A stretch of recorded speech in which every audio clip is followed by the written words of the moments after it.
Hi besties, am I in the exact same spot that I started another vlog in? Yeah, mind your business. It's called multitasking. I have multiple memory cards now, so now that's a possibility.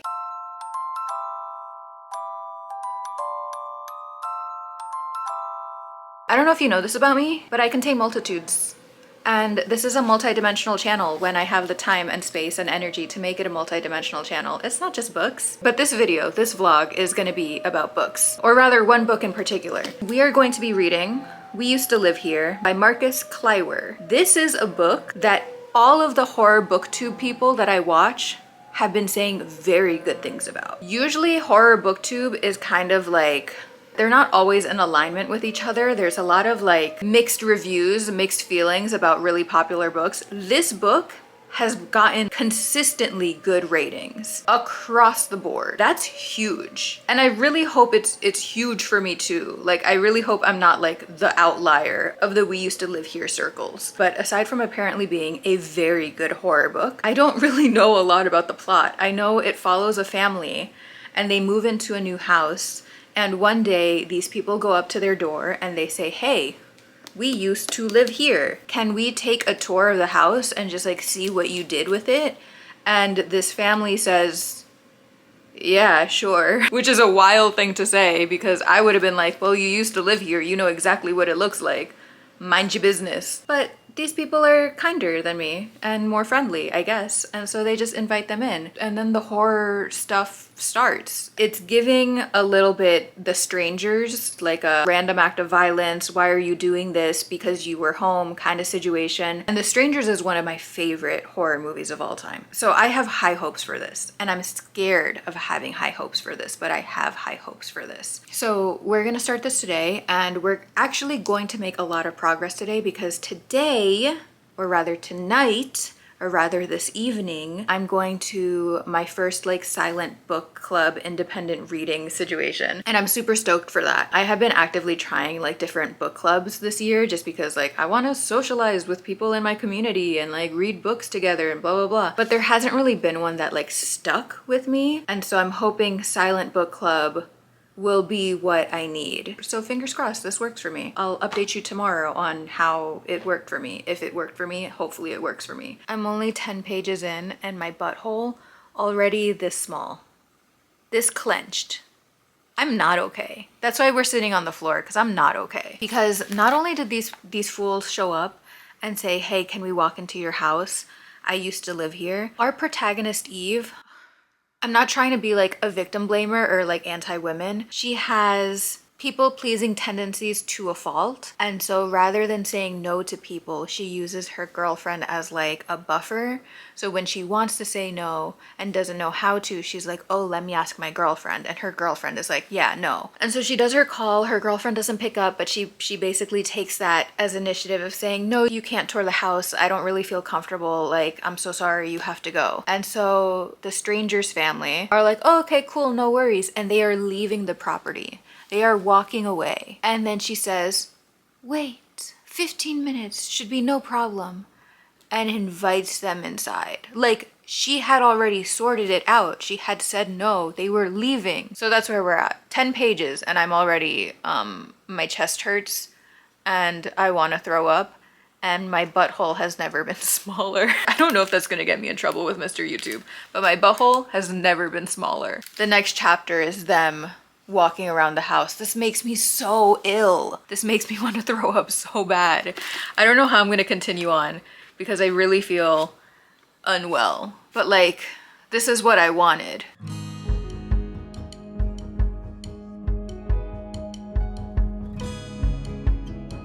I have a lot of updates for you. The first most important update is I got nail art stickers. They're like little butterflies and stars. Are you seeing that? So freaking cool. And I am obsessed. Thank you for asking. Unfortunately for my wallet, that does mean that I am going to end up ordering a stupid amount of nail art stickers in the very near future. But in my defense, they're super easy to use.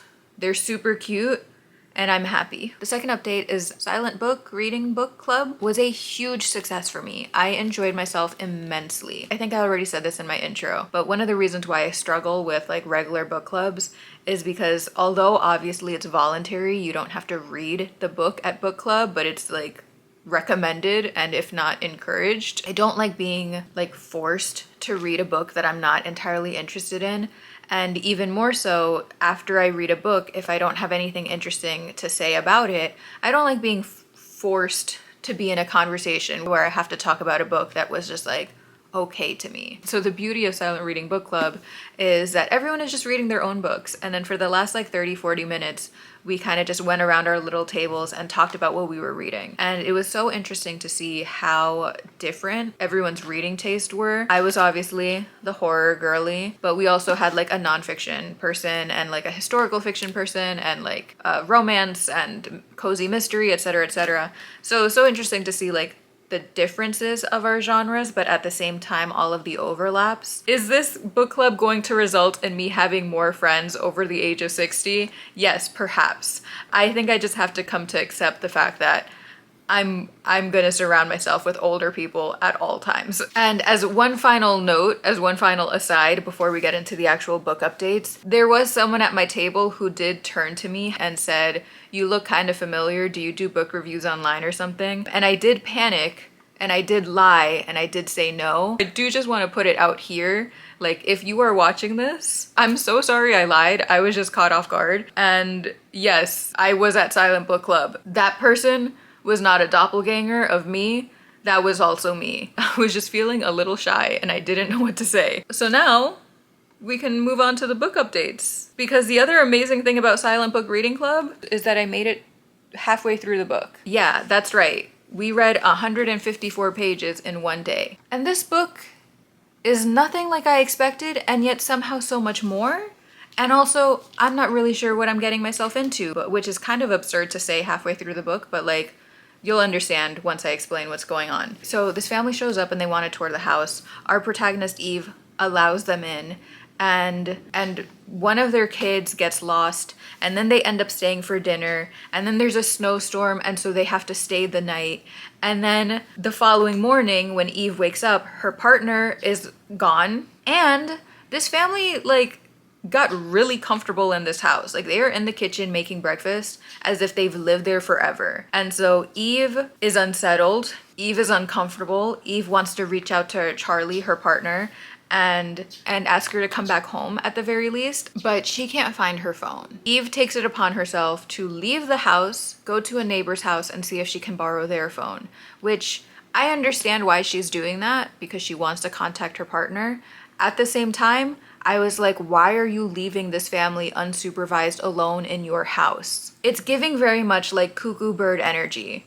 And if you are unfamiliar with a cuckoo bird, it is a type of bird that basically lays their eggs in another bird's nest and kills the original bird's eggs. So when the cuckoo bird egg hatches, this third-party bird has no choice but to raise the cuckoo bird as their own. And if that's what's going on here, that's really neat, because there's been a lot of like cuckoo motifs in horror lately with potentially this book, and with the book Cuckoo, and with the movie Cuckoo. I'm sure that speaks to something in larger society, because horror tends to trend with like societal fears at any given moment, but that's a conversation for another day and I don't feel like diving into it. What I can tell you is that she leaves this family unsupervised into her home, and then she goes to her neighbor's house. And that's all well and good, except things start getting weird at her neighbor's house too. And so it's like in part a cuckoo bird situation, but in part maybe like a multi-universe kind of situation, because it seems to me that everyone's memory is not very good in this given house, in this given area. And I'm not just saying like things like you forget someone's name, but more along the lines of there was a painting hung up in one room and suddenly it's in another room, and one person notices that change, but everyone else is like, no, that painting has always been in this room. What are you talking about? You're going crazy. The story is kind of told in a multimedia structure. Like, we have the standard like Eve novel part, but we also have alternate chapters that are excerpts from other sources of media, like police calls house listings, Wikipedia pages, etc., etc. And one of the Wikipedia pages that was inserted into this book was a Wikipedia page on the Mandela effect, which is when a collective memory about a specific event differs immensely from the actual fact of the event. So the most famous case, which is where this effect got its name, is how everyone thought or remembered that Nelson Mandela died in prison when in reality he died in 2013 because of health issues. It's like a weird phenomenon that happens in real life. And so I think this is what's happening in the book. And I think it has something to do with like the area surrounding the house. So what started off as a horror book about a weird family is now turning into a horror book about like a House of Leaves elevator game kind of situation. I've never read House of Leaves, but I can tell you about the elevator game because that is a creepypasta of like using an elevator to travel to another dimension. The creepypasta has like a list of steps and a list of warnings, and it's basically a guide to survive the game. And then there are like notes where it's like, if you make it to the 10th floor and there's a woman at the end of the hall, close the door, go to the 2nd floor, and then try again. Like, it's like weird shit like that. And in one of the excerpts, there was something similar where it was like, if you go into the house and there's a woman, you're safe. But if she starts talking about her dead son, leave the house immediately. It's weird, it's unsettling. And I truly don't know where we're going with this. But we're going somewhere. I'm intrigued and I'm a little frightened. And shoot, maybe I can finish this today as well. That would be amazing if I finish this in 2 days, but what a short vlog that would be. This shot looked a lot better in my head. I didn't look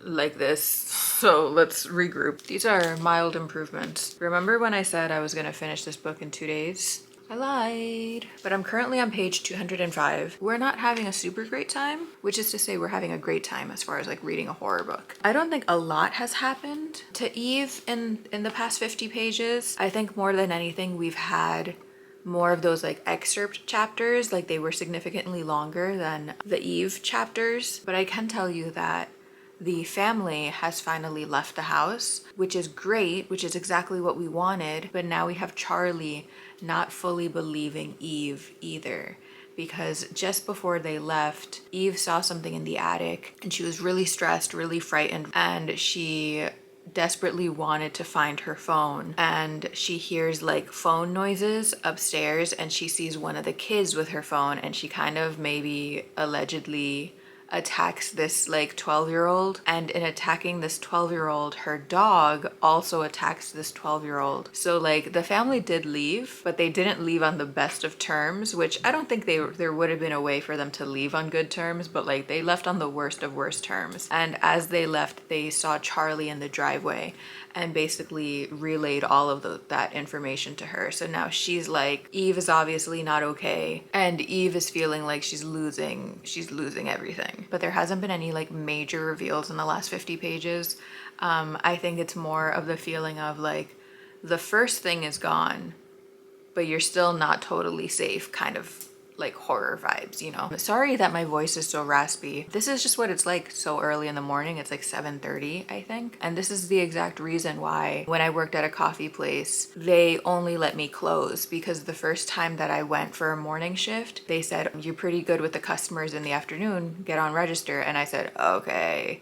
And they were like, actually, no. And then from that day on, I only closed. So the more you know. The other thing I will say about this book before I continue reading it and hopefully finish today, there are a lot of little like clues, a lot of little like side quests, for lack of a better word, in this book. Oh, there's a lot of codes. Like early on in the book, I just forgot to mention it until now, there was a code hidden in the text, right? Like there was some words, some letters that were inappropriately capitalized. I was so tempted to like scour the entire text and like decode it. However, I was reading that part during silent book club and I didn't want to do that, and also I didn't have a pen and paper, so I couldn't do that. And at the end of every other chapter, there's Morse code. I did end up looking it up last night because it was on my mind, and I knew if I didn't look it up now, I would forget by the time I finished the book. So I know what the code says. I'm not going to say anything. It's part of the experience. It's part of the lore. But I do just love how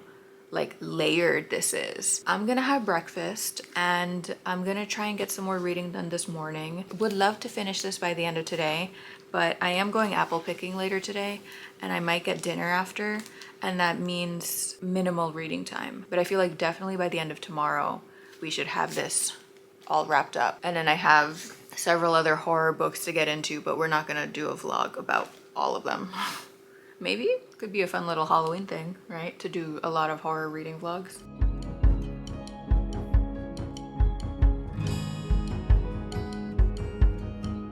We did it, gang. We finished. We used to live here. And the horror booktubies, they were right. This was a good book. I really don't want to give anything in the last half away because so much of it is just part of the journey. But what I will say is that at a certain point, our protagonist Eve goes back to the house, and when she re-enters that house, the atmosphere, the vibes were so wrong, and it was like so immersive. As I was reading it, and more specifically, as I was reading the descriptions of like how the characters moved, I was like, this guy, this author, Marcus, must be working in like the video game world. He is capturing the indie horror vibes to a degree that it is like unreal that he has masterfully captured it on paper the way he has. I read his blurb. It's exactly 2 sentences long. He's not in video games, but he is in stop motion. And I feel like that explains a ton of how he is able to like visualize the physicality of characters.